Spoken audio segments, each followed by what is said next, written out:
भिटाई जो वना तू मुरीद ही पको हमाम मुरीदा एकड़ो शेर को बुधाए भिटाई बेटा यो शेर न थो चे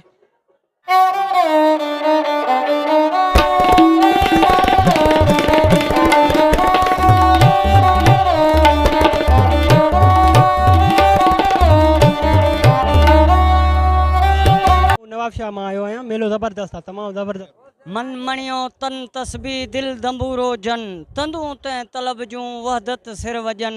वहदहू ला शरीक लहू इहो राग रगन पोए सुताई सुहन निंड इबादत तन टीवी 33,000 जूं मोबाइलियूं 50,000 जूं मोबाइलियूं ईअं था कढे वञनि जीअं पाणी माण्हू पी वियो। बिल्कुल नाज़रीन मौजूद आहियूं भिट धणी जी दरगाह में जिते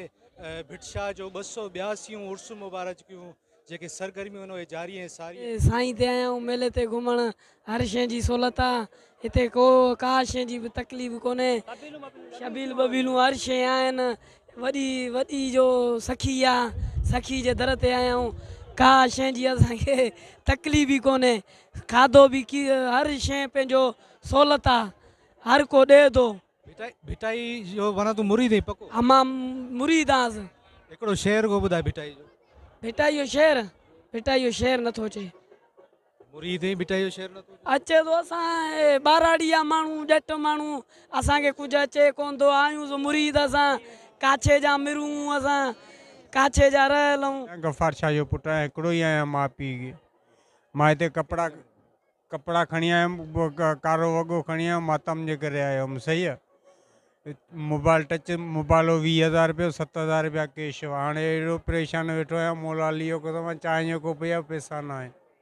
पोइ इहो पुलिस खे ॿुधाए थी हर कंहिंखे ॿुधाए केरु बि धणी साईं नथो अचे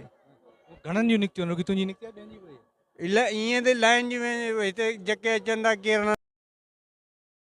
दरगाह में अचनि था दरगाह जी बि न आहे